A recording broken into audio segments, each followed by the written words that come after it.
My name is Randy Howell, and you're listening to the Faith and Fishing Podcast.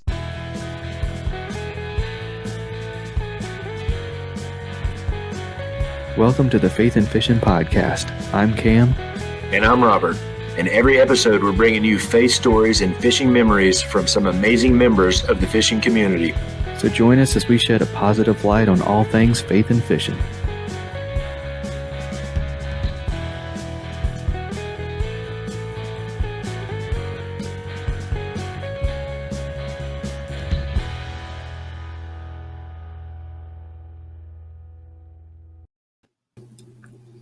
Hey y'all, welcome back to the Faith and Fishing Podcast. I'm Cam. Hey, and I'm Robert. And this week we have an episode that I am very excited about. We have, it's not every day we have somebody on the podcast that their beard puts mine to shame, but I am excited about it. But before we jump into the episode, just a little bit of housekeeping stuff. So Robert, did you get a chance to do a little bit of fishing since last time we talked? Yeah, I did. Since last week, I jumped over. We talked about I started a different job along with, lawn care and landscaping. I'm still doing that on the side, but I actually started a job at an oil company that's close by. And lo and behold, the next property over, there's 3 or 4 big ponds. So I've been sneaking over there on my lunch break and snagging some pretty good bass, actually. And there's a bunch of dudes there that bass fish. So, I mean, we hit it off, and so I'm having a big time with that. So there's nothing better to be able to go snag a couple of bass and on your lunch break. So it's working out pretty good. Awesome. Yeah, I started a new job yesterday, and in between I had a 3-day weekend, so I was able to take the kayak out and do a little bit of fishing. I was it was an okay day. I got to do a lot of exploring. The water was up higher than normal, so I was able to get back into some creeks I'd never been back in before, and caught some crappie on a jerkbait. Still have never caught a crappie on purpose, but I catch them all the time bass fishing. But I was back in the creek about 2.5 miles away from the boat ramp. Got some potentially scary news, and needed to get back to the car. And I was paddling like crazy trying to get back. And I stopped at this tree, and I was like, you know what? I know I'm not supposed to test God or anything, but I just want to throw a cast up under this tree, and I want God to just let me know that that everything's going to be okay, that Daddy's going to be okay. And only bass of the day was caught under that tree on that cast. So There you go.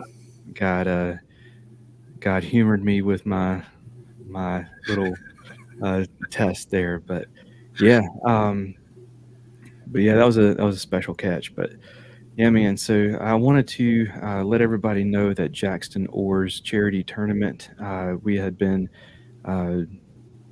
promoting that. We're going to continue promoting that. It has been postponed, so now that is going to be, let me pull up the calendar here. That is going to be November 18th through the 20th. So if you were listening to this on the day it comes out, that means that you've got a few days left to sign up. I think you can sign up until I think right before the tournament you can sign up on. It's probably midnight the night Midnight. before. Yeah. That's how he typically does it, at least. But yeah, and only other thing I wanted to mention was, we're partnered with Omnia Fishing, and y'all, if y'all have not signed up for the premium membership, it is definitely something to look into, because they have these deals that come up, like over on Halloween night they had a matching points or double points. So Yeah. you get a certain amount back. I think it's 10% back on your purchases with a premium membership.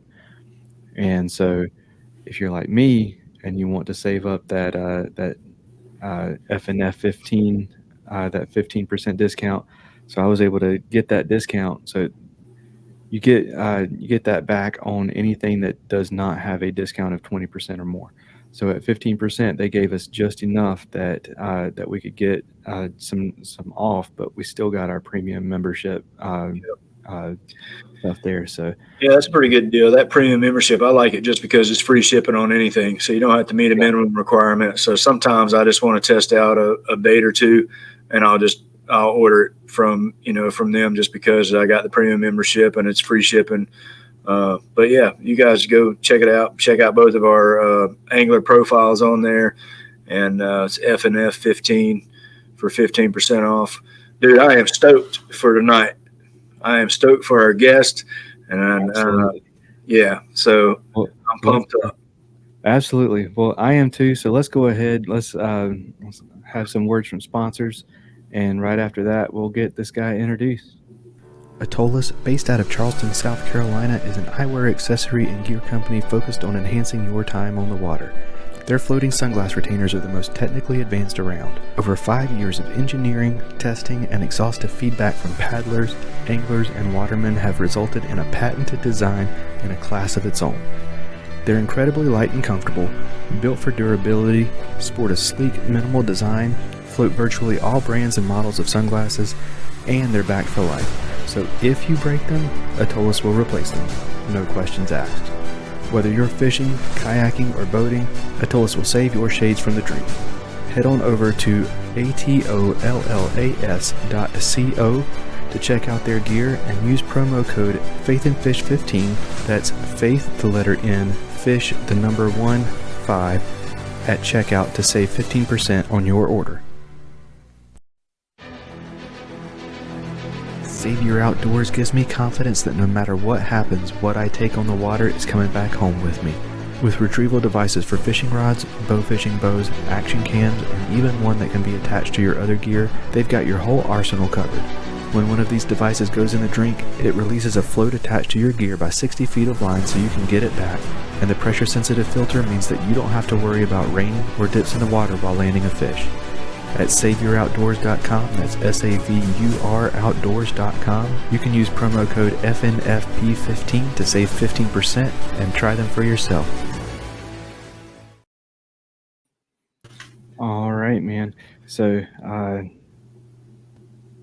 what do you want to say about this guest? Hey, man, you guys have heard me and Cam talk before. We're podcast junkies.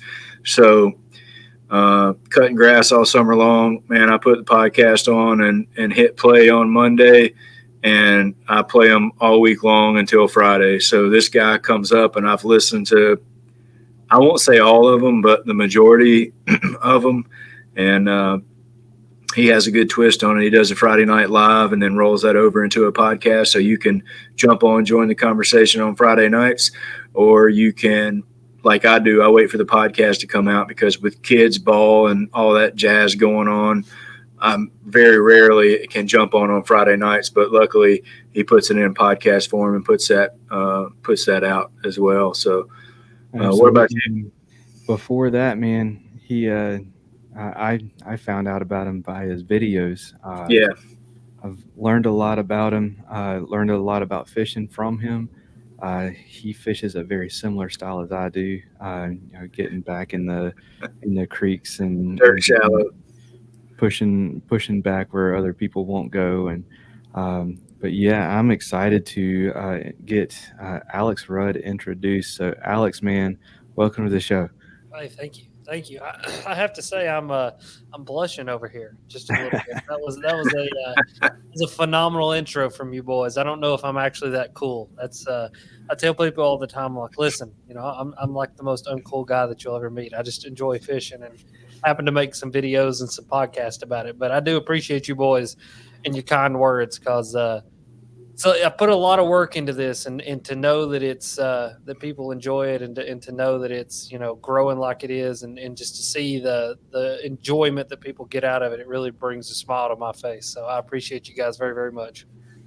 Yeah, absolutely, man. And even if you don't feel like you're cool, at least know that your beard is. Hey, that's the thing. Beard has brought me this far, right? I always just blame it on the beard. People were like, Alex, what did you do right? I was like, I just grew a beard. That's all that happened. There you go. Oh yeah, that's I do appreciate though the podcast. The podcast is so funny, man. Like the podcast is a trip because it was like so unintentional. You know what I mean? Like it was very just second thought to the live stream.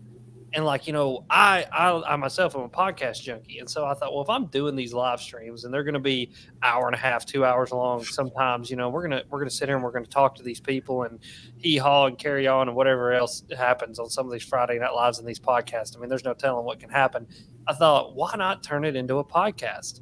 And then I turned it into a podcast and it exploded. And I was like, wow, okay. And what is even crazier about it is like a lot of people go, you're following, it's just from the following that you already have, but it isn't. Like that's the crazy part is it's its own like thing that exists, and it is just wild. But I love it. Like I tell people all the time, like podcasting is one of the funnest things that I get to do. This is my favorite thing right here because I feel like, within a 20-minute video or a 6-minute video or even a 30-minute video, or an Instagram post or whatever it is, people don't get to like hear. I can't flesh out my ideas as much. And like I have to like really flesh my ideas out a lot. Like that's why I have people on that I do that will challenge me, because when they challenge me is when I can really start to think about it. And I mean, it could take me an hour and a half, 2 hours to really get my thought fully formed, but the podcast allows me to do that. So I appreciate it. Yeah, it's a good deal. I mean, like I said, if I'm cutting grass all day, man, I'll stick my headphones on and just go to town and just go through the whole list every week of all the different podcasts that come out. And, I had seen videos and listened to the Friday Night Lives and then started listening and catching up on the older ones on the podcast.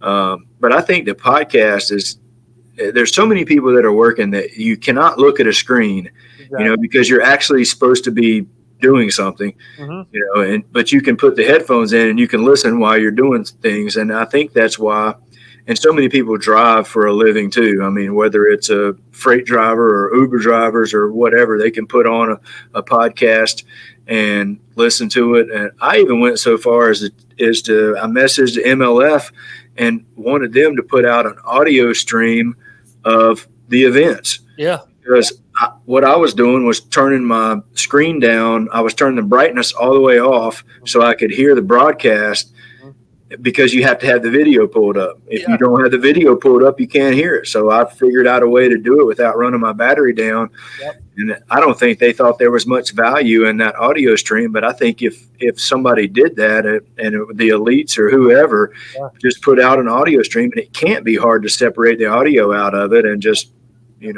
put it out there. But I mean, dude, the podcast thing and just the whole audio format as far as like content. I mean, I know for me, like today I went fishing, but I still have my AirPod in listening to a podcast while I fish. And some people, they don't get that. And they're like, oh, it's my time to detach and be in nature. Oh, I'm still in nature, but like I'm listening to a podcast while I do it. It's like it's almost part of my like what I do now. Like I listen to, I mean, probably 20, 30 hours of podcasts per week, just driving and going and doing and, to and from or fishing, wherever it is. I'm constantly listening to something because I have this philosophy. I call it passive learning. Like, some podcasts I listen to are just funny. Like I listen to this, it's called Two Bears, One Cave. It's Tom Segura and Bert Kreischer. And it's just one of those, like I turn on and just listen to it because it's two comedians and it's literally all you're going to do for 30 minutes is horse laugh. You know what I mean? But then sometimes, I'm listening to Meat Eater or Joe Rogan or whatever it is. And like today I listened to a guy, his name was Will Harris, and he was on Rogan and they were talking about regenerative farming.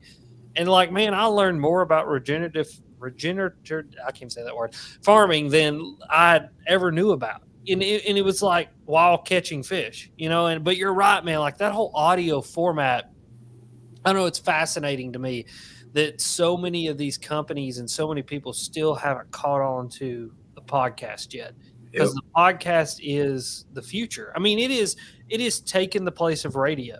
Yeah, it's basically on-demand radio. It's on-demand radio. You can type in the search bar whatever you want to hear about, and somebody's got a podcast about it. Exactly. And, and so it's really, I don't know. I love it, and I'm addicted to it, and so. here we are. That's awesome, man. That's awesome. Yeah, man. And so let's kind of get the backstory on Alex Rudd. So I know that you've never been shy whenever it comes to voicing your faith. Hmm. So I'm gonna do things a little bit backwards today, and I'm gonna dive right into the faith side of things. Do it. Let's. What is your faith story? Like, tell us what you believe, how you came to believe that, man. Yeah. So, grew up in church, but like never, like I don't know, like my whole young childhood, like I grew up in church, but it wasn't really ever like a priority, right? Like faith, I don't know, it was weird, like, and when I was probably about 10, 11, really like got locked into a good like you know family as far as a Christian family at a church, and went there for years and years and years. Some things happened and at that church, and almost kind of deconstructed my faith. Right? It was like Need to Breathe makes wrote a song, and one of the lines is, "I've seen the fire be put out by too much gasoline," and like it's almost what happened there. It was like you know I had to take a step back and like really think about like what is this that I believe? What do I really believe in? Like what is it that us as Christians are really supposed to be doing? And in that time, I learned what it really meant to be more like Jesus. You know what I mean? And it's like I think we get very caught up in I don't know, like this stigmatized, weird, like glamorous view of this religion. You know what I mean? And like I want to have a relationship, not a religion. I want to have a meaning to what I'm doing and a meaning to why I love people and try to love people. That's the hardest thing for me is to love people because I'm not a very trustworthy, I don't trust people very much. But it's like, you know, I'm still growing. I don't know. I mean, I was like, that's the thing is like people like, what do you believe? I don't. I mean, I believe that Jesus Christ is my Savior. I believe that He died on a cross 3 days later. He rose from the dead. I mean, I believe the core values of which you have to believe to be a Christian and be a follower of Jesus. But man, I still am learning so much every day, and like my faith grows every day, and it's fascinating some of the things that I look at and discover. And I actually was reading the other day. It was in I think it's Second Corinthians, maybe it's First Corinthians. But it's when Paul's talking about love. Love is patient, love is kind. Everybody knows that part. But everybody misses the part right at the very end. And the part right at the very end, and I would implore everybody to go read it because it's fascinating. It says, when I was a child, I acted like a child. When I became a man, I threw away childish things. But then after that, it said, but my faith is like looking in a mirror, and it's an enigma of what it's supposed to look like, because I'm never going to really know what it means to believe and to love until I see it face to face. Meaning, until we get to where we're going, that it's really an enigma as to what we're supposed to be doing. But the closest thing that we got to it is the Word of God and Jesus to look at to try to do our best to be that. But until that point, when we get to see Him face to face, we're never going to really be there. You know what I mean? And it was kind of reassuring because it was like, I'm going through a season right now where it's like there's a lot of ups, downs, lefts, rights. Dad's battling cancer, and I mean we're in a good spot right now, but next week we could not be in a good spot. And so there's a lot of weeks that I wake up and I'm just like, God, what are we doing today? Like why? Like why today? It's never anger, it's never why are you doing this to me, but it's just like what is the grand plan here? And to read that and just know that it's an enigma. I mean, it's a broken mirror that we're looking in, that we're never going to get a clear picture, but one day we will have a clear picture. So, and my faith journey has been something, to say the least. It's a long story. We could probably go 2 hours just on that. But I found Jesus, and then I strayed away, and then I came back and I found Jesus in another way, in a more human way, and I'm realizing that even though He is all God, He was all human too, and that He understands our trials and our tribulations and our strife, and that what we're doing here is just it's our place to love, and it's our place to do what we can. But at the end of the day, it's all about Him and resting on the faith that we have in Him, that He's doing what needs to be done in our lives. So That's awesome. Yeah. So That's your faith journey. Let's talk about your fishing journey. And so It's not as cool, I promise you. So I know you can go and listen to Alex's podcast or watch his videos, and you will get so much more backstory than you will on this podcast. But kind of give us a rundown of what Alex Rudd Fishing is, how it came to be, and how it has evolved into what it is. Yeah, man. So, to be totally honest with you, when I started this whole thing, I had no intention of it being what it is today. Like I don't even know really why I started a YouTube channel, to be totally honest with you. I think the biggest thing was, and I've said this before, is that my whole life, all I've done is fish. Like, that's what I've always loved. I've played some sports and did some other things, but at the end of the day, it was all about fishing. Like, me and Dad went fishing. Fishing is what I look forward to. Fishing is everything that I've ever known since I was big enough up to walk around and know what fishing was. My earliest memory is literally fishing. And so, years go by and I do all these things. But one thing that I always did enjoy was like freestyle motocross out in the desert. Those like old videos of the dudes that are out there like flipping the motorcycles and like rock and roll music's playing and it's like punk rock. Like, I was like, dude, this is awesome. Like, these people get me. Flat bills, punk rock, like these are my people. But all at the same time, I'm like, I can't relate to this because like I enjoyed dirt bikes and I enjoyed four-wheelers. That's something else we did because it was a bunch of redneck kids. But it was like, it still didn't apply to what I loved the most, which was fishing. And then like, I would get on YouTube and I would watch these montages of these dudes flipping these dirt bikes. And I was like, you know what? I'm going to do that in fishing. That's what I'm going to bring to the fishing world.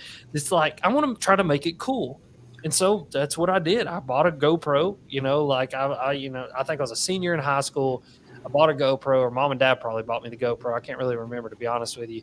And I go out and I start making fishing videos. And it was so funny. I'll never forget. My dad says this all the time. I'm in the back, like adjusting the GoPro. And he's like, will you leave that Dad Jim GoPro alone? Their fish are up here biting. And I'm like, yeah, let me get it set. And like the next week, somebody calls me and wants to give me fishing baits because I'm making videos. And I'm like, well, that's kind of strange. You know what I mean? It's like, my whole life, all I've ever wanted to do is go fishing. And it was like at that moment, I was like, so like people are willing to give me free things? Like if I go fishing and make videos about it? And so I just kept making videos and it kept building and it kept growing, and I got into it 3 or 4 years into it. And then it's like, I start to understand that I have this thing. And as I evolved, the channel evolved. I mean, it's kind of vice versa.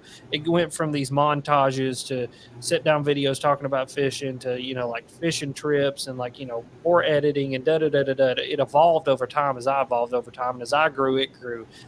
And it got to this place where like, I realized I have this thing and this thing is valuable. And I have to figure out what the value of this thing is, because if these companies are coming to me and they're saying, hey, we're willing to give you $8,000 worth of gear in return for videos, well, then how much money are they willing to give me? And can I really take this thing and can I turn it into a business and can I monetize it in a way that I get to do this for a living? And by this time I was in college. I had worked for 6 years at a hospital right out of high school, did that, and I decided to go back to college because I hated my job. And knew I didn't want to work in a hospital. So I went back to college to be a teacher because that was one thing that I always said, like, if I ever go to college, I want to get my degree in education.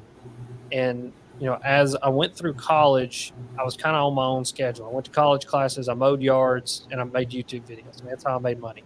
It was awesome. And it just kept growing and it kept growing. It kept growing. And in the year I graduated from college was the year that I realized, like, I am within a few years. I'm within a few sets of numbers away from like this actually being an achievable dream to make this a full-time job. And that was 4 years ago. And this past June financially became possible for me to quit my job as a teacher because I literally make more money doing YouTube and podcasts and all this crap than I did as a teacher. And I turned it into a business, and Alex Rudd Fishing is here, and it, I'm able to do this for a living because at the end of the day, man, the YouTube journey for me started out as something just as a to do, and it developed into my means to be able to fish for a living. Because I'm not a big tournament guy. I've never enjoyed tournaments. I've never been in on that scene. I never had any desire to go fish the Bassmaster Opens and becoming a pro. And I thought, I got to figure out my way to get into this so that I can do this for a living. And it was YouTube videos, and so that's what we did with it. I mean, we grew it. And if it wasn't for, my wife, first of all, like if it wasn't for her, I wouldn't even be here. She is the more moderate, technical, statistical side of my brain, because I'm like big ideas. I'm like, we're going to the moon. And Bethany's like, whoa, whoa, whoa. How about we get the parts for the rocket ship and start building it before we try to go to the moon? And I'm just like, no, we're going to the moon. And so if it wasn't for her, and obviously my mom and my dad supporting me like I did, I wouldn't be where I'm at. And that's my journey on YouTube, dude. That's my journey. That's how I got here. I was just a kid who loved fishing, who, like, through the grace of God and everything that's lined up the way that it has, blessings is all it's been. Is I've been able to turn this thing into a job, and I get to go fishing for a living now. So it's pretty freaking cool. That's awesome, man. So I wanted to ask, has there been a moment that you were like, man, I'm in the, when was it that you were like, I'm part of the fishing community now? Like I'm part of this. Like, yeah, I don't know. I mean, there's been so many cool things, right? I mean, like I've been blessed with some of the coolest opportunities, getting to fish with Jimmy Houston, getting to fish with Edwin, being around these guys who are really good. I mean, legends of fishing, sitting down at the same table as these dudes that some people would give their left foot to talk to, and get to just have a normal human conversation with them. You know what I mean? I think for me, my moment, I don't think it was like a moment where I was, with people or surrounded by people or anything like that. It was just like the moment that I like woke up the first day after, when school went back and I wasn't there, and I woke up and I was like, half past the freckle and I don't got to be anywhere, I'm like, I get up and like do whatever I want to today. Like I'm like, the fishing industry is like my job. Like these, I don't know. It was like my brain couldn't wrap around. And it's like for about 2 weeks after, right there, I was just like, I don't know what to do. It's like Ricky Bobby. I don't know what to do with my hands. There's like, put them down by your side, Ricky. And I'm just like, I don't know what to do with my hands. Like it was crazy. I think that was my moment, honestly. Like it wasn't like in the boat with somebody. It wasn't, at ICAST or whatever it was. It was just like just waking up one morning and being like, I don't have anything to do today but worry about trying to catch a fish and make a video. I was like, it's pretty dope.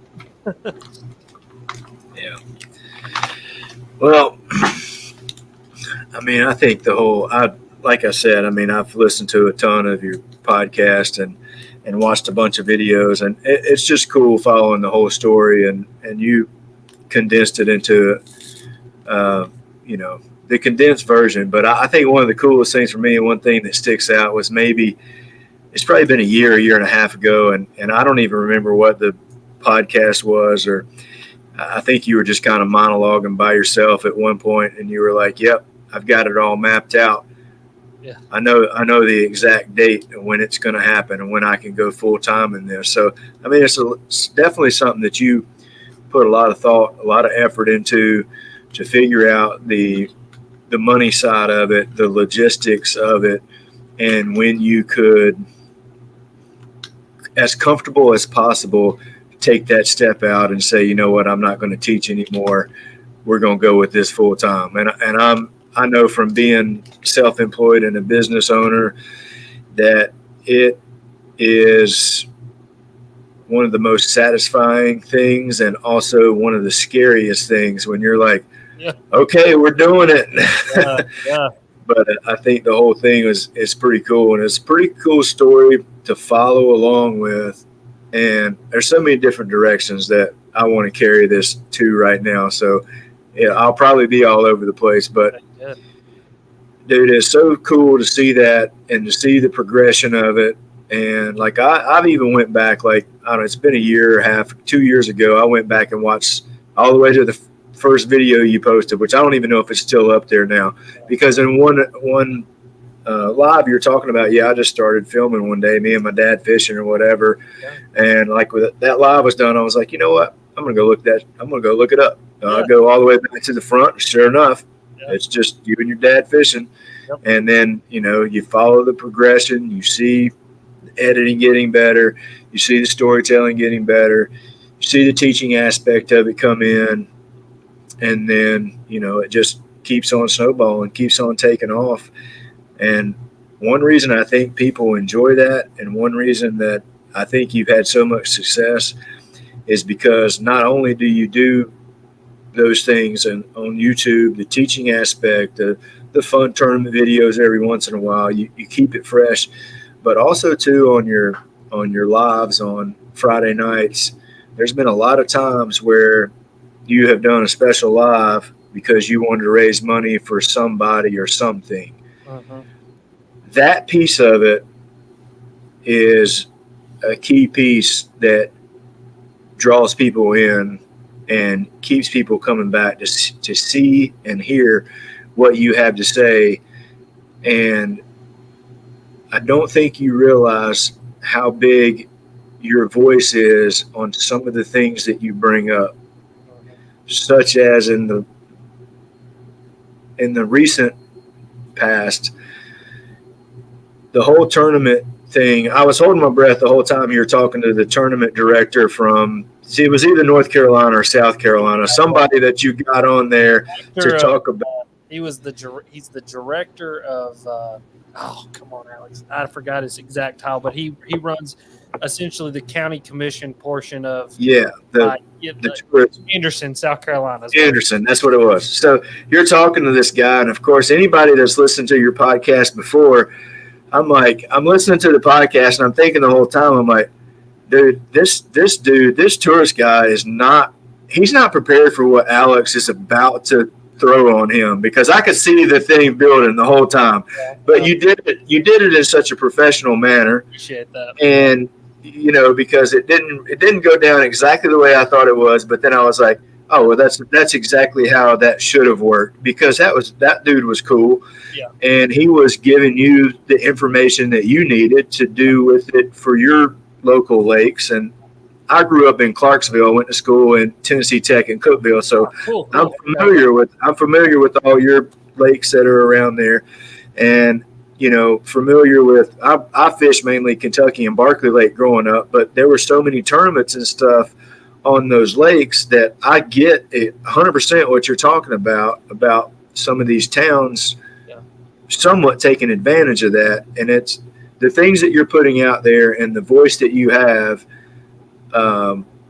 It goes a lot further than you probably think that it does. Oh well, I really hope that it does, and that is my hope. Is that I don't say this to be pretentious. I say this because it's just the truth. When I look at the numbers of the people that I'm reaching, I have to think that when I do something, that it has somewhat of an impact on somebody somewhere that's got more sway than I do, right? Because I've only got so big of a bat to swing. But I know if I get in contact with the right people, and I do it in a respectful manner where we're not pushing all the wrong buttons, but we are asking the hard questions, and we're asking them in a way that's thought-provoking, that one day somebody with a big enough bat is going to get a hold of this, and they're going to swing it for me. And, that's the plan with that whole thing, is I'm working my way up the ladder, that I'm trying to get to finally, even if it's Tim Burchett or, Bill Lee, that I finally get somebody on the podcast and I can ask them a question, because that's my hill to die on. That's the thing that for me is, I'm not a very, my family would probably disagree with this statement. I'm not a very political person, but I keep up with politics, but it's like, I know what I believe and all that, but it's like, there's only so much I can do with that. You know what I mean? Right. But this conservation aspect of being a fisherman and being a conservationist and being, to me, an environmentalist. Because that's another thing that I think a lot of people who hunt and fish don't realize is they are the biggest proponent for environmentalism, bigger than any, tree hugging hippie could ever be. Like, we understand the environment and understand nature in an intimate way that, I see duck decoys behind you. Dude, I can promise you probably know more about ducks than anybody that's fighting for, to take Yeah. hunting rights away from duck hunters will Right. ever know about ducks. And it's that intimate nature that we have with those things that I think makes us the ultimate proponents for change in a way that's going to be sustainable for the foreseeable future, And I think we have the most vested interest in those things because we want it to be here for our kids and their kids, and we want those populations to flourish. We want to be able to go catch big bass. We want to be able to go and shoot a limit of ducks, and we want to make sure that those things survive and that the people around us are doing things that are going to promote that. So I think you're exactly right in that. I appreciate that. Yeah, it's and you're right, man. I mean, we should have a seat at the table. We're stakeholders. And I mean, we're stakeholders in a way that no one else is a stakeholder in the outdoors. And I mean that not only in a almost a relational way with the outdoors. I mean, we all have a relationship with the outdoors in a way, right? But like in a financial way as well. I mean, dude, like, we financially support an entire system. I mean, literally hunters and fishermen almost solely support financially the North American model of conservation. Yet we don't have a seat at the table, even though we're the biggest stakeholder in decisions being made that affect what we are upholding. You know what I mean? And so, like I said, I'm working my way up the chain. I really hope that my voice, like you said, is bigger than I think it is, and I hope that people are listening and they realize that, hey, that Alex Rudd guy, he's not that big of a butt. Like, he's actually just making some really good points, and like people really do need to listen to what I'm saying, because I really do think about conservation. I think about the outdoors, and I think about our fisheries, and I think about things in just a different way than I think most people think about it. You know what I mean? But I know there's other people who think like me. They may just be scared to let their voice be heard. And I think that, let me be the guy. Let me be. I'll swing the bat, man. Like, I am not afraid to make people mad. I'm not afraid to let my voice be heard, because at the end of the day, we have to be the squeaky wheel, or nothing's going to get done. And one day we're all going to wake up, and we're going to look at each other, and Robert, you're going to call Cam and be like, "Dude, have you caught a fish in weeks?" No, I haven't. Like my dad talks about when he was younger, like my age. He would go hunting with his buddy, and he said if you heard a turkey gobble, that you had done something.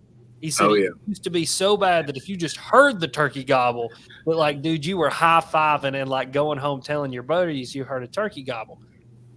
Well, a bunch of hunters got together who wanted to see turkeys on the landscape. And, they started the Wild Turkey Foundation, and like they built up turkey populations that now in North America, dude, I can't even slam my car door during the spring without turkeys gobbling on my ridge, and they're everywhere. And so it proves that if a group of like-minded people who love the outdoors and have an intimate relationship with the outdoors like we do can make enough noise and make enough change and come together, that we can make a change for the better. And I think that if we don't soon, and these conversations don't continue to be had, that 10 years from now, we're going to be looking back and we're going to be realizing that what we're living in now was the good old days. And I don't want it to be that way, because 10 years from now, I mean, I'm going to have a kid, and he'll probably be, like 8, 9 years old. And I want to take him fishing with me, and I want to catch fish with him. And if they're not there, I can't. And guess what? If there's no fish to be caught, I also don't have a job. So like, I can't have that happen either. So yeah, man, I appreciate that you appreciate that, and that, that you see that making a difference. Cause I really hope it is. No doubt. Well, I appreciate that you appreciate that he appreciates it. Exactly. And I appreciate that you appreciate that. I appreciate that he appreciates it too. So, I mean, dude, we're on the same page about that one. All right, man. So this is something that you probably get asked a lot.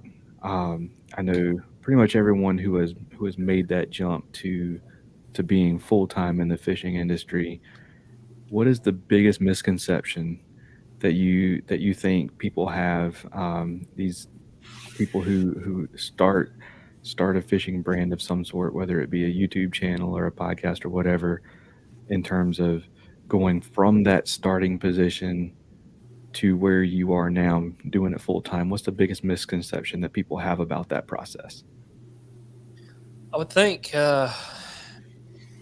probably like time put into actually like the work part of it. Like it's still, I mean, like, okay, I'm going to preface this whole entire statement by saying I have the coolest job in the world. Okay. I love my job. I get excited to get out of bed in the morning and go to work. And they say if you love what you do, you never work a day in your life. And I truly do believe that. What I feel like I'm doing isn't work because I do enjoy it so much. Like this tonight, most people would be like, "Oh, this," but me, I'm just like, I'm here. Like I love this. I love this part of it, right? But it is still work. Tomorrow I have to sit inside all day. I've got 3 videos to edit, and it's probably going to take me about 4 to 5 hours per video to edit them. And so I'm going to pull probably 12 to 13 hours straight tomorrow to get my videos edited so that I can get caught up. Because if people haven't noticed the week of whatever's the first week of November, I've not posted this week. And it's because I got behind on my posting schedule because I was fishing, trying to get caught up. And so tomorrow I got to put the work in. Tomorrow I got a call with a sponsor. Like I'm putting in 50, 60 hours a week still, and it's still work, but I love every bit of it. But it's just the work. And I think not only do people misunderstand that, but like companies misunderstand that too. Like a lot of these companies, I'm blessed to work with some really good companies that understand that when I send them a 30-second clip, that there could have been 2 to 3 hours put into that 30-second clip to get it refined to what is good to put on social media.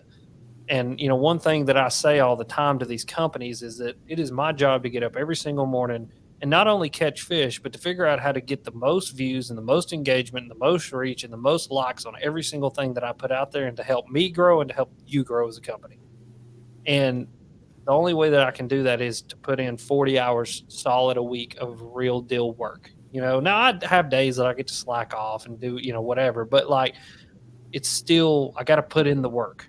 And I think that's the biggest misconception. I think a lot of people think that it's once you've made it and once you're doing it, it's just like lay back and eat ding dongs and pick your belly button and drink Cokes. And it's like, nah, man, you still got to just get out there and put in the work. I mean, the work is what got me here. And if I quit working, then guess what? I don't got it anymore, And so I just went from working 80 hours a week to working 60 hours a week. But, it's fun now. Like I don't have to go to a job and sit inside a concrete building all day. I actually just get to like do what I like to do. So that's fun.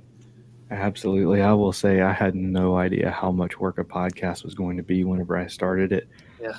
I will say that moving to StreamYard has helped with that a lot because I don't have to do near as much editing as I used to. Mm-hmm. I used to record a phone call. Oh, wow. And I would, put all the ads and stuff in post, and I would do a separate intro for every interview and everything. And that was, right about the time that I started doing StreamYard is whenever I started to get real burned out. Yeah. And that's whenever I started asking like, hey, I need a co-host. I need help. Mm-hmm. We brought Robert in to breathe a breath of fresh air into the podcast, and I think he's done it. But it's work, man. I mean, but I tell people all the time, if you love it, do it. And when I say do it, I mean really do it. 110%. Go. I mean, I used to stay up to 1, 2, 3 o'clock in the morning. I literally, for about right before I went full time, which I'll say that was probably a year to 2 years right there. Like COVID was really, I mean, if it wasn't, COVID did horrible things, but for me, it was a positive. You know what I mean? Like, luckily, none of my family, died of that, and none of us got extremely ill. But what it did do for me is it gave me 6 months of paid vacation, essentially, to just go and like execute as hard as I possibly could. And from that point until the day that I quit my job, no joke, I was working 80, 90 hours a week.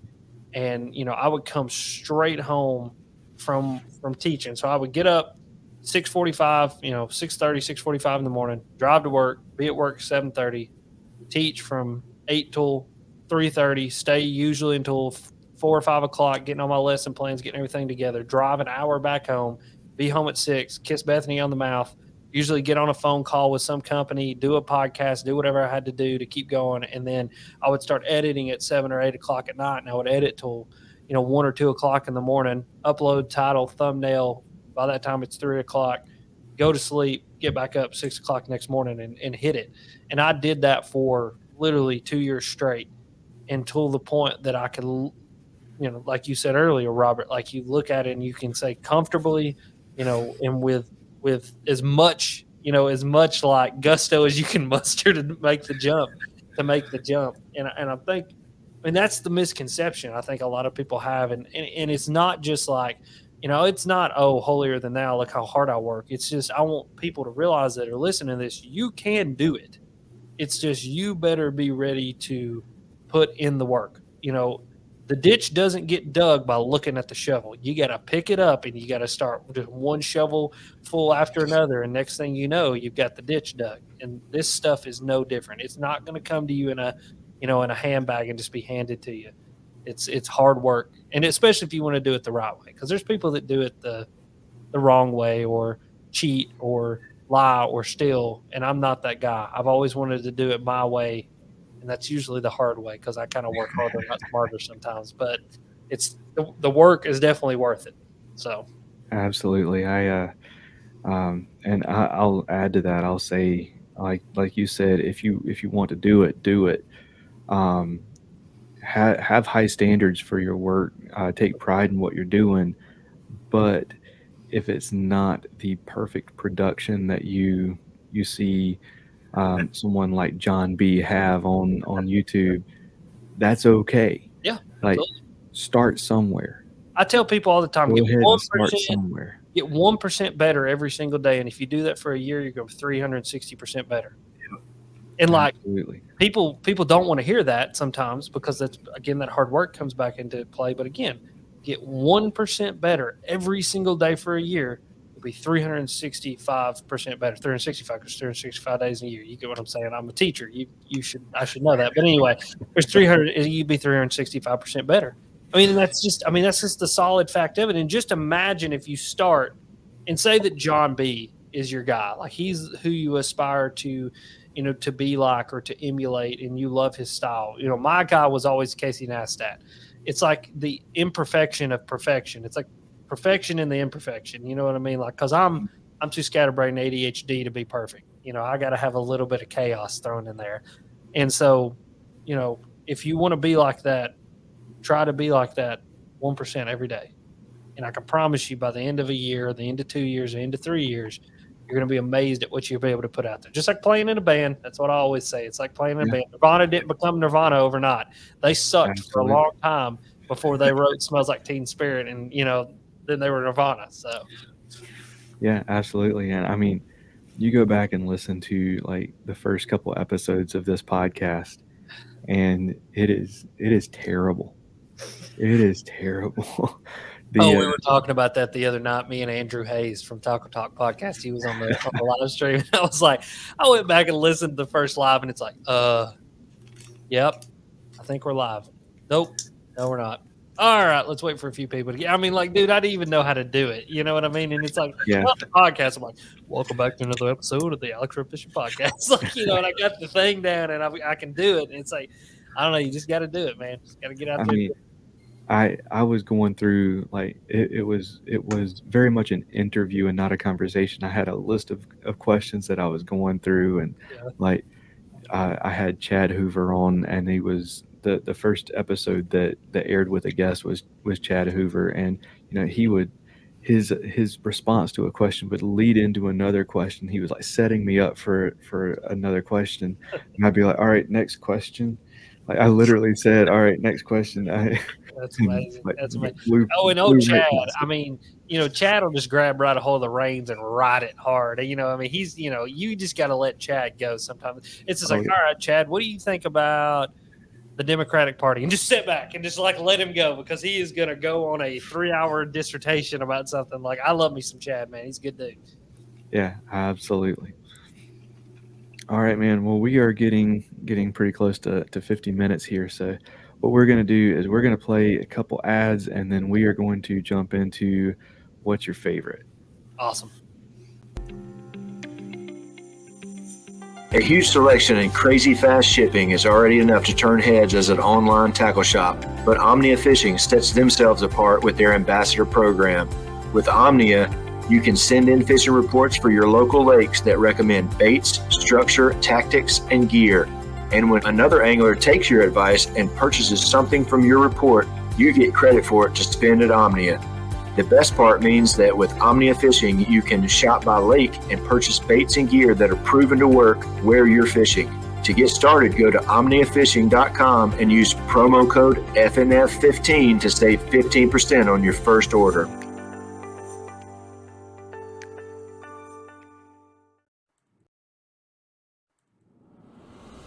Whether you're a Ned Rig vet or a finesse fishing noob like me, Jade's Jigs is your source for high-quality finesse jigs that raise the bar by being lead-free. Using a tin bismuth alloy not only makes Jade's Jigs eco-friendly, it also makes the jig lighter so you get the same profile with less weight for the fish to feel.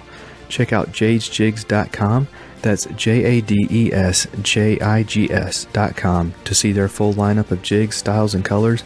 And since you're a Faith and Fishing listener, you can save 10% on your order by using promo code FNF10 at checkout.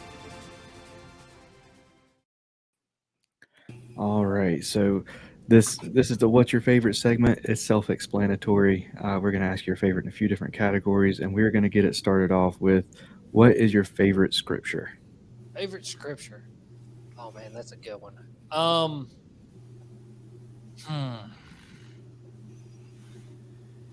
And there's so much. So, okay, so I'll give you one, and I honestly don't know the exact verse, but I know that it is in, I believe, Leviticus. Which, okay, first of all, people are thinking Leviticus. Now, come on now. There's nothing fun in there. There's actually some pretty good stuff in there. So, right before they go into the Promised Land, Moses, addresses Israel, and this has kind of been something that for me this year has been. It's been a verse that kind of resonates with me, and what Moses is talking about is Moses says that they're going to be going into the Promised Land and going, they're going to have to go to battle and they're going to have to slay, all these different nations that are in the Promised Land, and Moses, and I'm assuming, you got to assume that God is, I don't know, supernaturally, imposing, the words that Moses is speaking to Israel, right, on to Moses. Moses says that there's going to be trees that bear fruit and there's going to be trees that don't. Now, the trees that don't just disregard them, because those trees can be used to make reinforcements and to make weapons and to make, the things that trees that make fruit can't do. And this year has really I've kind of held on to that, because there's going to be times where there's trees that bear fruit, and there's going to be trees that we think, that's a very useful tree. And then there's going to be other trees that we walk up to and we're going to be like, what is the use for this? When really it's a use to go to battle. It's a use to put up put on the armor of God and go into a day, because that day is probably going to suck. I've had a lot of sucky days this year, and so is my dad. My dad worse than me, obviously, but I've had some sucky days this year, and so that's been a good one for me. I'll have to go back. I think it's in Leviticus. I know I was reading it, and it was one of those I had this Bible plan, and I'm reading through Leviticus, and I'm bored out of my mind. You know what I mean? Because it's like, okay, so that tribe and this tribe and this and that, and then you get to this one part, and I'm just like, huh, that's actually pretty good. Just kind of thrown in there like that. That's pretty solid right there. So yeah, that's one of those, God kind of just showed me that one. So that's been I don't know if it's my favorite, but it's definitely one for this season. You know what I mean? This season in life. Absolutely. Well, this kind of goes along with that, but what's your favorite Bible story? Ooh, favorite Bible story. Job. The whole story of Job. I love Job. Job is a great example of a lot of different things for me. Like a lot of different things. Number one is supernatural world that's around us. The spiritual supernatural world that a lot of people just don't even realize. Dude, the veil is so thin, and it's right there at any one time. And that, like the whole beginning part of Job, if you really read it, is like this crazy story where the devil just comes walking into heaven and like literally addresses God in the throne room, is like, hey, I want this guy. And God's like, go ahead, test him. Like, to think about that, is mind bending, because we think about these characters in the Bible as not, like, we don't realize that this is a spiritual realm that is ever existing around us, that is, that the devil has been in heaven and he passes back and through, and God, conversates with him and talks like, that's craziness. But then the actual story of Job, and just, I mean, everything was taken away from him. Every single thing that you could imagine, except for his wife, which I think that there's a pretty good joke there. It's like, I think everybody was sitting around there like, hey, Satan, his wife's still there. And Satan's like, oh, I know, boys. I know what I'm doing here. But for real, though, it's just, when at the very end of Job, when God is having a conversation with Job, and he's asking him, have you seen the depths of the sea? Have you seen the heights of heaven? Have you seen the universe? Have you seen all these things? It's like, do you understand that I'm holding that all in balance? And it's like, and I'm doing that without even thinking about it. Do you understand that? And Job then realizes that it's, his faith in that process and his faith in this endless God that works outside of time is everything that he has. That nothing on this earth, everything's going to pass away, but in the end, God's always there, and that relationship with God's there. And dude, Job's a good one. That's one that I've read it a lot, and especially in this season in life, is to realize just how, as bad as it gets, there's still something. I mean, the rock's there. You know what I mean? God's always there doing his thing. Jesus is always working, which is it's pretty cool. Oh yeah, absolutely. All right. What is your favorite fish to catch? Oh man, y'all hitting me with hard ones. I'm going to say bass in general. Now, when it comes to like specific bass, like spot, smallmouth, or largemouth, I've been on a spotted bass kick lately. I love catching me some spots. They're fun. They fight hard. They're crazy. They'll eat top water like when it's like 40 degrees outside. They're a different breed than most fish.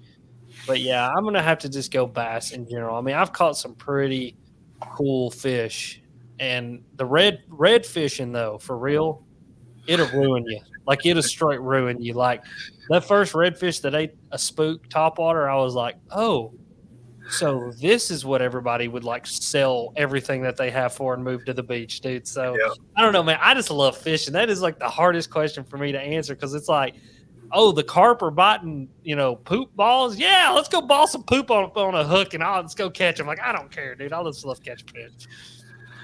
All right, this question is along the same lines too. But what's your favorite fish to fish for to try to get to bite? Ooh, muskies, man. Muskies are cool. So I don't know. It's hard. Again, I like getting them all to bite. I mean, but like, dude, those muskies are wild. Like, and I think I live in a very special place because, they call them the fish of 10,000 casts.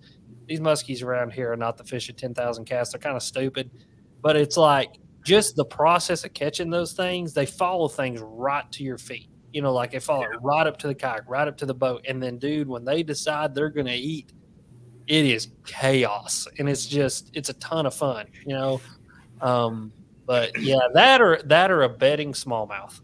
Like a big bedding smallmouth up north in the Clearwater, dude. Like, those things you learn a lot about fish doing that. Like, you learn a lot about just how many times you can pass by their face with something and they'll flare out and they get in these defensive positions, but they don't eat it. Like, you got to do something just right to get them to actually put that thing in their mouth. And it teaches you how little we actually know about the fish and how many fish that you're probably fishing right by. You know what I mean?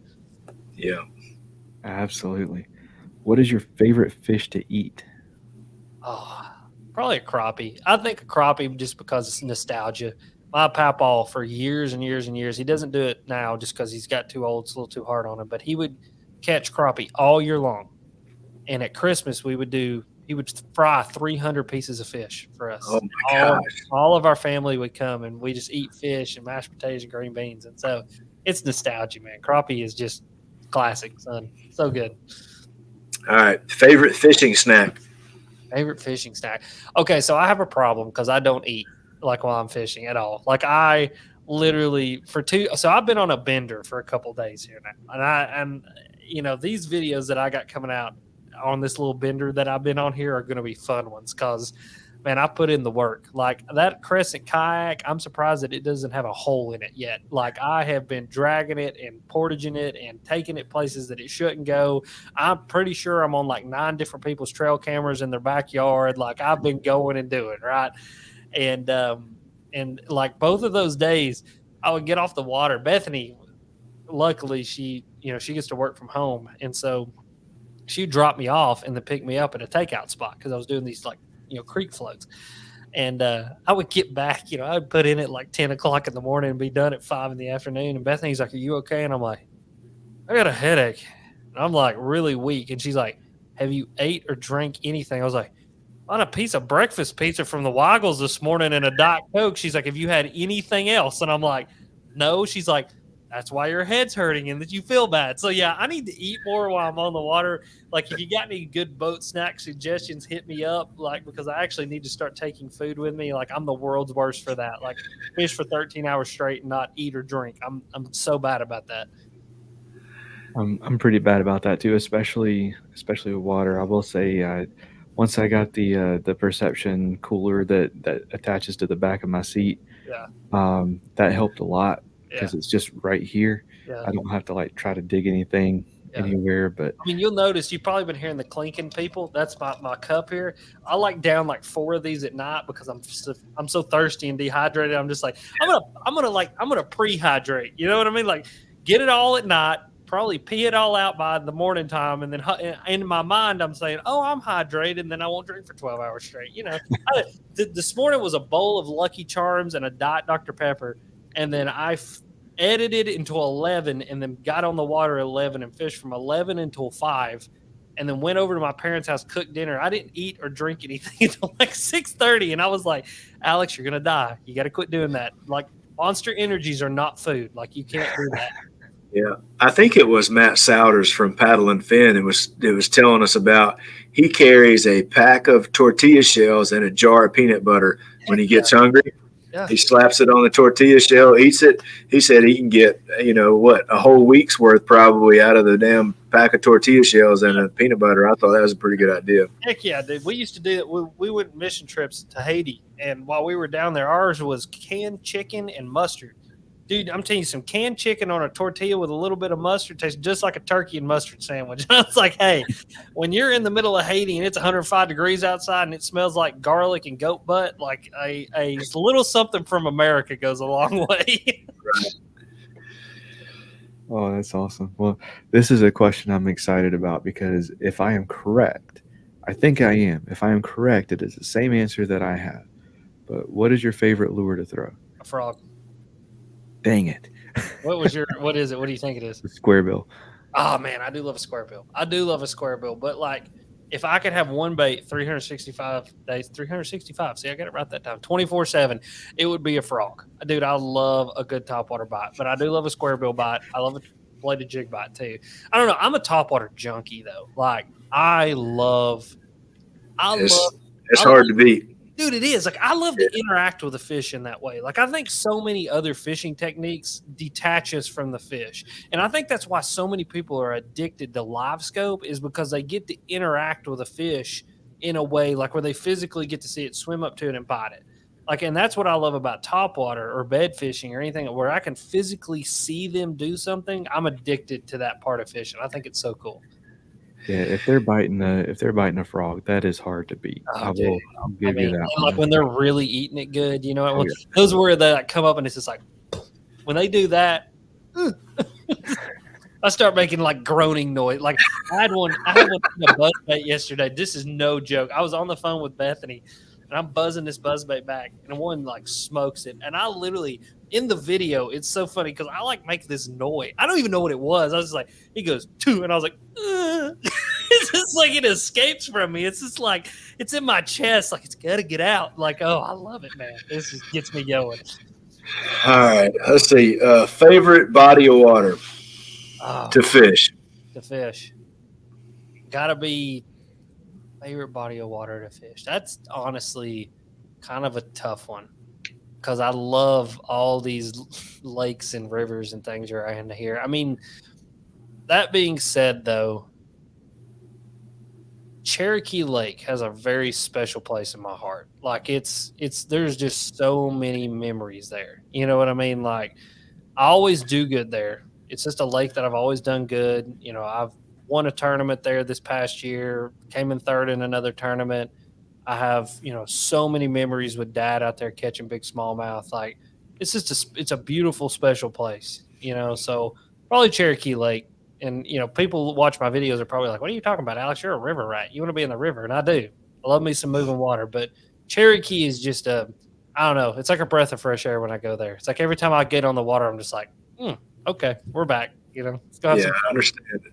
Yeah, absolutely. And I haven't been to Lake Cherokee, but I've been to that part of the country, and it is a beautiful, beautiful area. That's home. Like that's what I told Dad the other day. We were literally driving home from Cherokee, and I said, "Man, this is just like when I think about home, like this is what I think about." And he's like, "Yeah, it is. Like that's East Tennessee right there. Like it's awesome." Yep. For sure. And last but not least, man, what is your favorite time of year to fish? Fall. I love the fall. I really do. It's tough. It can suck, but when it's good, it's good. And it's just you get all the fall colors, you get football. I'm like, dude, there is nothing, absolutely nothing that brings me more joy than going and catching them in the morning, coming home, walking into the house. House smells like pumpkin spice butt, and there's a pot of chili on the stove, and SEC game day is on in the background, and you get you a big old bowl of chili, and you're sitting there watching, UT hopefully make it to the playoffs and hopefully beat whoever we play, and just like you're just loving it. Like I think it's more just the whole mood. It's the whole thing about fall fishing. It's not just the fall fishing; it's the whole experience of fall fishing that I love. Absolutely, I love fall. My only gripe with fall is I just think it is cruel to have the fish chasing treble baits and all the leaves falling off the trees at the same time. So it was funny. Video the other day. I literally said, and I made sure and put this part in. I said, I was throwing a crankbait down a bank, and I finally was like, I'm tired of these leaves. I'm like, keep hooking these leaves. I said, but you want to know something? Fun fact, when those leaves sink, when it gets cold enough that the water gets cold enough that those leaves sink down, that's when they'll start eating this crankbait better. It was just like something in my mind was like, there's something about literally, I don't know if it's buoyancy or what it is, but like the water gets cold enough, the leaves sink straight to the bottom. And that's when I pick up a small body diving crankbait and they start eating it good. It's just a weird observation of mine. That's awesome. I'll keep that in mind for here in a few weeks. Yeah. For sure. All right, man. Well, we're going to start wrapping things up. What do you have coming up next for Alex Rudd Fishing? Oh man, honestly, the year is pretty much open. After I have nothing planned, which is very unusual for me. But that's kind of something that this going into this next year, I'm going to try to do is not have a ton of stuff planned. Not go a ton of places. Just enjoy being at home. But going into the holiday season, I got 4 videos right now. 3 of which need to be edited. That'll be coming out very, very soon. I got a couple videos that I filmed the past couple days, and then a couple that I'm going to try to film next week. It's like a series. It's not going to be labeled as a series or anything, but it's going to be a series of videos fishing locally and fishing affordably. And I'm keeping it close to home, within like 5 miles of the house. I'm fishing out of the kayak, only taking 2 or 3 rods with me, and a bag full of gear, and going and showing people that there are fish close to your house. You may not think there are, but like you can get it done close to the house. And so we're going to be doing that. And then just going to see what else the year brings, man. Next year is going to be good. I'm really looking forward to next year. I got a couple more conversations that have to be had just to make sure that all the sponsorship and everything's set for 23. I got 1 done, 2 to go. And once those 2 are done, we're set for the year, and I've got some cool stuff coming for those sponsors too. So it's gonna be a good 2023, and just I'm looking forward to the rest of the year. We're gonna have some fun.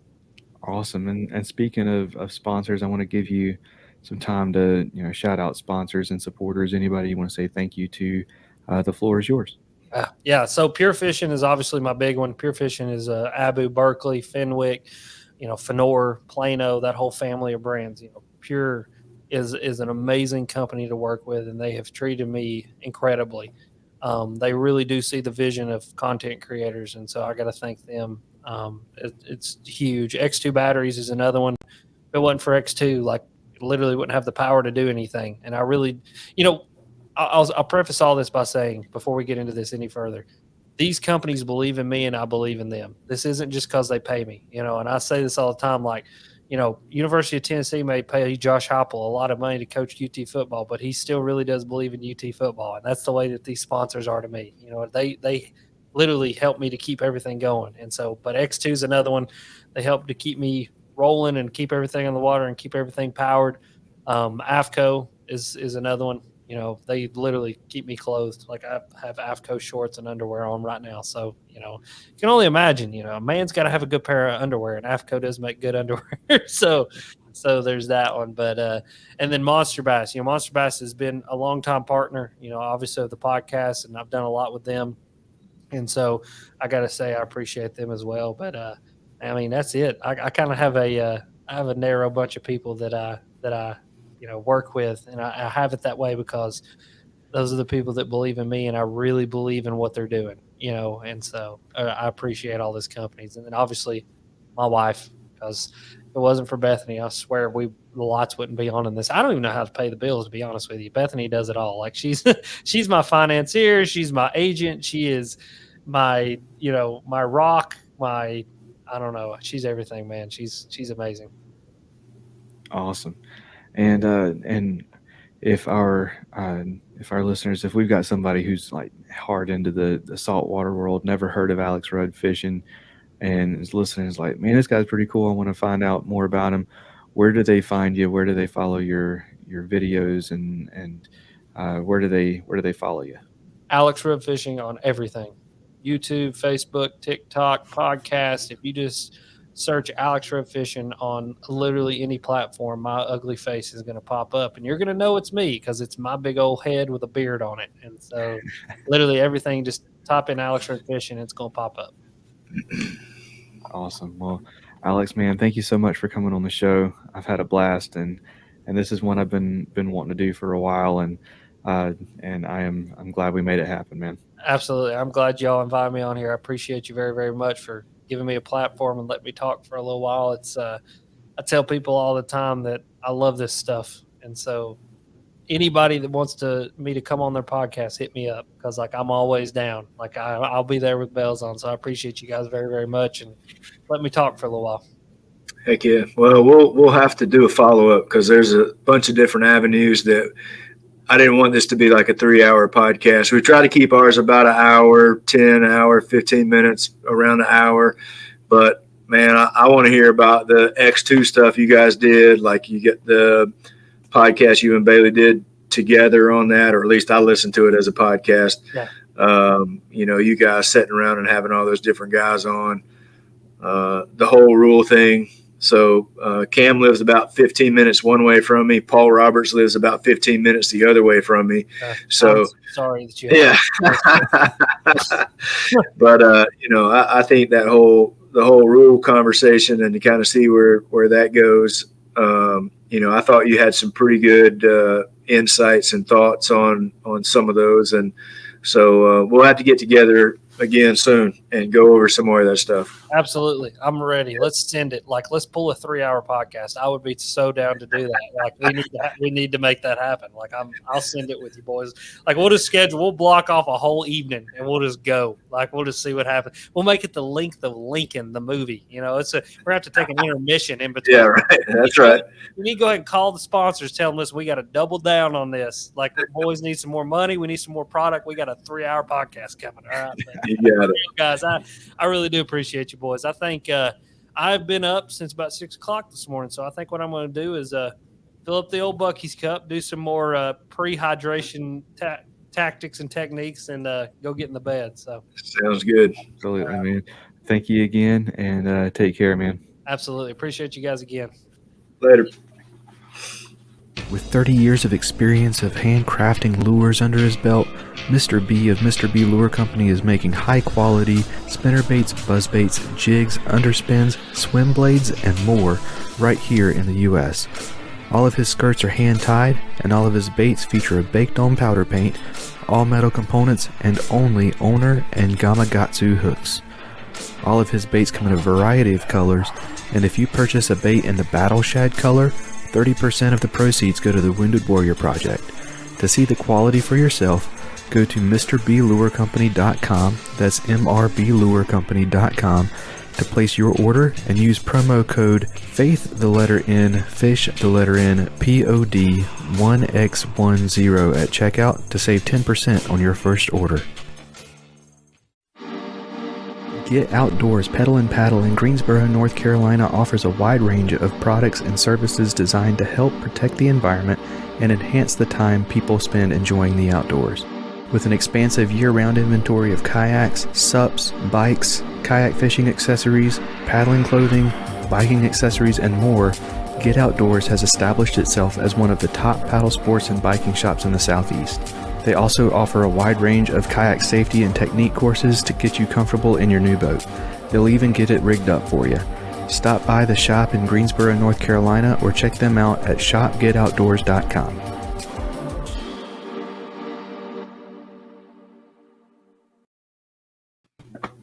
Well, man, I expected to have a blast with this one, and I was not disappointed. Oh, yeah, it was good. Heck yeah. Yeah, man. So thoughts on this one? Oh, it's good.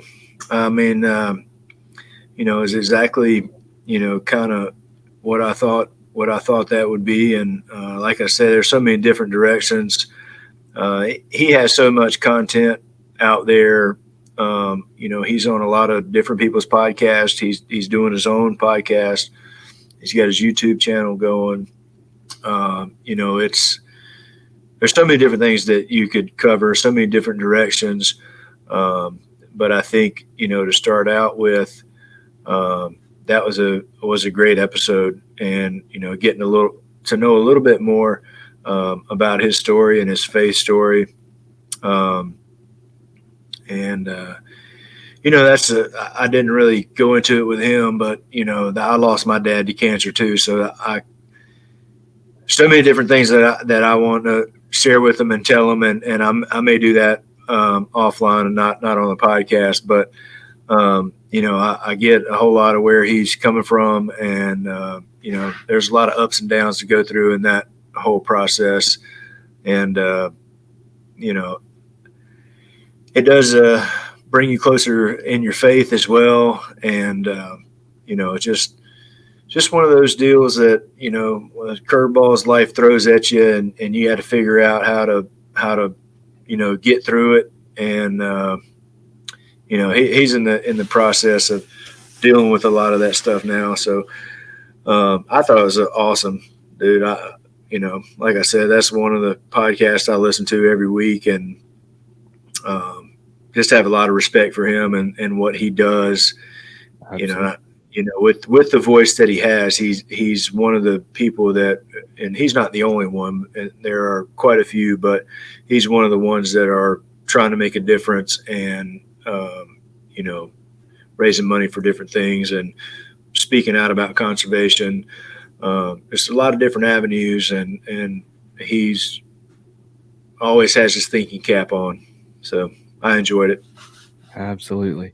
It's every time we have another podcaster on, especially one where I'm listening to their podcast all the time, like Alex and like Andrew, and I'm always I catch myself, once they start going, I catch myself listening like it's like I'm listening to the podcast, and then I'm like, oh man, I'm supposed to be part of this conversation too. Let me find a place to jump in. Yeah, it's easy to do for sure. Yeah, man. Well, everybody, make sure that you check the show notes, because all of Alex's stuff will be there in the show notes, all of his links. And again, thank you to Alex for coming on the show. That was awesome.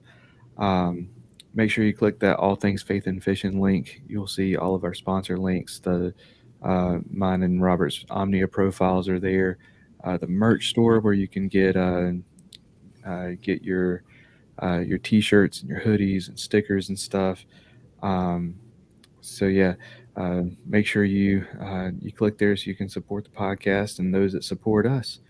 And that's going to do it for this episode. Y'all take care and God bless.